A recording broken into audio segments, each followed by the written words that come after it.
Adventure theme park का खाना। एक बड़ा शहर में एक एडवेंचर थीम पार्क था। उसका नजदीक में वीरेंद्र सिंह खाने का चीजें बेचता था। वो शॉप जैसा नहीं था। उनके घर में ही रसोइया को लगाकर कई तरीके के पकवान बनाकर और कुछ काम वालों को रखकर उनको हर गली में भेजकर बेचा करता था। उनके पास बबलू कहकर एक बच्चा भी था। वो वीरेंद्र सिंह के घर में ही रहकर सब काम में मदद करता था। उसके आगे पीछे कोई भी नहीं थे और वो एक अनाथ था। उसको हर बच्चा की तरह स्कूल जाकर पढ़ाई करने का बहुत ख्वाहिश था। कभी कभी उसका इच्छा के बारे में वीरेंद्र सिंह से कहता रहता था, लेकिन वीरेंद्र सिंह उसके बारे में ज्यादा ध्यान ही नहीं देता था। पढ़ाई करके क्या करोगे रे छोटे, फिर भी पढ़ाई करके नौकरी करके पैसे क्यों कमाते हैं पता है? इस छोटा सा पेट पूजा करने के लिए ही। वो पैसे जो भी है तुम तो ये खाने का चीजें बेचकर अभी से ही कमा रहे हो ना। और क्या चाहिए तुम्हें? फिर भी तुम्हारे कोई परिवार वाले तो नहीं है। एक अनाथ हो तुम, पढ़ाई करके एकदम बेकार है, ऐसा कहता था।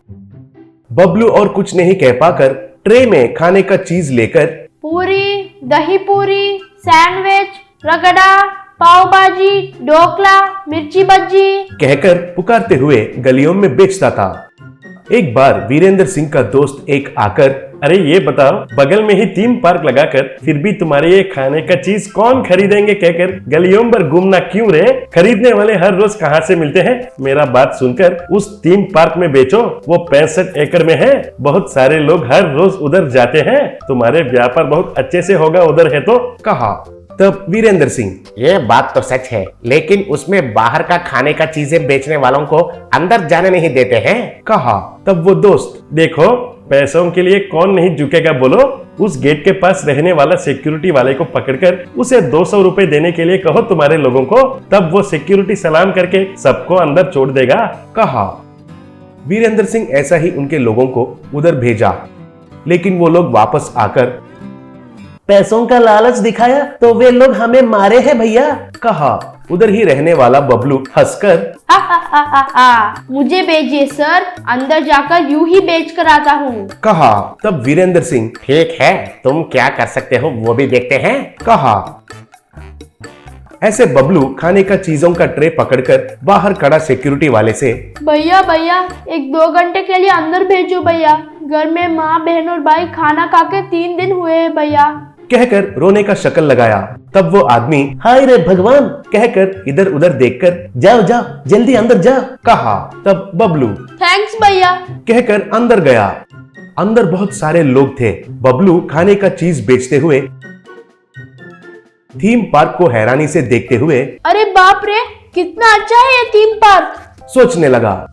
एक जगह पर एक गाड़ी के पास 4 साल की बच्ची उनकी माँ का हाथ पकड़कर खड़ी थी। उस बच्ची के गले में सोने का हार था और उसकी माँ उस गाड़ी के पास कुछ खरीदने के लिए सौदा करने लगी। इतने में एक आदमी थोड़ा दूर से एक आइसक्रीम कैंडी को दिखाकर उस बच्ची को बुलाने लगा। तब वो बच्ची उसकी माँ का हाथ को छोड़कर उस आदमी के पास गई। बबलू वो सब देखने लगा। तब वो आदमी उस बच्ची को उठाकर भीड़ में मिल गया। तब बबलू, अरे उस बच्ची को वो आदमी ऐसे कैसे उठाकर ले गया? देखने से तो वो चोर जैसा लग रहा है, सोच रहा था। तब उसकी माँ बच्ची नहीं दिखाई देने के वजह से चिन्नी चिन्नी कहकर जोर से चिल्लाने लगी, चिन्नी मेरी चिन्नी कहकर रोने लगी।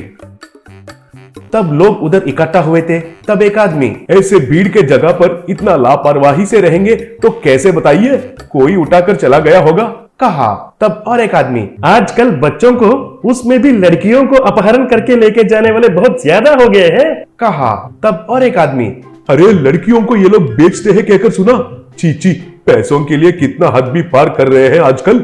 ऐसा सब लोग एक एक बात कहने लगे। एक औरत, अरे चलो मेरे साथ, इस एग्जीबिशन में पुलिस स्टेशन भी है, इससे पहले ही देखी थी, जाकर रिपोर्ट करते हैं, देरी हुआ तो वो आदमी बच्ची को इधर से ले जाएगा, बोली। तब बबलू तुरंत उधर जाकर, सुनिए, मैंने उस आदमी को बच्ची को उठाकर ले जाते हुए देखा था। वो नीला रंग का कुर्ता पहना हुआ था, दाढ़ी है और वो टकलू है। आप मेरा इस ट्रे को देखते रहिए, मैं जाकर उसे कैसे भी पकड़कर ले आता हूँ, कहकर उसका ट्रे और एक को देकर बबलू भागने लगा। बबलू पहले गेट के पास भागते हुए जाकर उधर सिक्योरिटी वाले से, भैया एक छोटी सी बच्ची को किसी ने अपहरण किया है। वो बच्ची गाउन पहनी थी। वो आदमी नीला रंग का कुर्ता पहना हुआ था और उसको दाढ़ी था और वो टकलू था। उसको बाहर मत जाने दीजिए भैया। कहकर फिर से अंदर भागकर गया।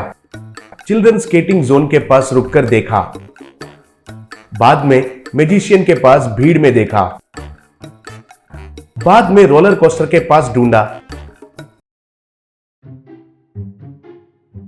आखिर में डॉग शो के पास वो आदमी बच्ची को पकड़कर दिखाई दिया। तब बबलू जोर से पकड़िए पकड़िए, वो आदमी बच्ची को अपहरण करके ले जा रहा है, पकड़िए पकड़िए कहकर चिल्लाने लगा। तब वो आदमी घबराकर जल्दी जल्दी उधर से निकलकर तभी शुरू होने वाला रोलर कोस्टर पर चढ़कर बैठ गया। तब वो बच्ची माँ माँ माँ कहकर जोर से चिल्लाने लगी। बबलू दूर से देखकर उधर जाने तक वो रोलर कोस्टर शुरू हो गया। वो आगे निकल गई। वो मशीन ऑपरेटर थोड़ा उम्र में बड़ा था। बबलू उनके पास जाकर दादाजी वो देखिए, वो गाउन पहनी हुई बच्ची मेरी बहन है। वो राउडी मेरी बहन का अपहरण करके लेके जा रहा है। मेरी माँ रो रही है। रोलर कोस्टर ऊपर जाने के बाद उसको थोड़ी देर ही उधर ही रुकिए, मैं जाकर पुलिस वालों को लेकर आता हूँ। अगर वो नीचे आ गई तो वो बच्ची को पकड़कर उतर जाएगा और भाग जाएगा कहकर विनती किया। तब वो बूढ़ा आदमी ऐसा है क्या, तुम चिंता मत करो, तुम जाकर पुलिस वालों को लेकर आओ, वो कहीं भी भागे बिना मैं देखता हूँ कहा। बबलू तुरंत उधर से भागने लगा। ऐसे बबलू एसआई को लेकर आने तक वो रोलर कोस्टर ऊपर ही था। तब एसआई उस रोलर कोस्टर वाले से उसे नीचे उतारिए कहा। ऐसे वो रोलर कोस्टर नीचे आने तक सब लोग उस आदमी को पकड़कर खूब पीटे। तब बच्ची का माँ उधर आकर बच्ची को खस के पकड़ लिया। उधर इकट्ठा हुआ लोगों में से एक आदमी, अगर ये बच्चा पूरा एग्जीबिशन में ढूंढकर उस आदमी को नहीं पकड़ा हुआ होता तो ये बच्ची आपको कभी भी नहीं मिलती थी कहा। तब वो बच्ची की माँ बबलू से तुम्हें भगवान ने खुद भेजा है बेटा, तुम्हारे माँ पिता कहाँ हैं? पूछी। तब बबलू मेरे आगे पीछे कोई भी नहीं है माँ, मैं एक अनाथ हूँ कहा। तब माँ ऐसा मत कहो, मैं हूँ ना, मैं ही तुम्हारी माँ हूँ और ये तुमने बचाया बहन है। अब से तुम अनाथ नहीं हो बोली। तब उधर सब लोग खुश होकर तालियां बजाए।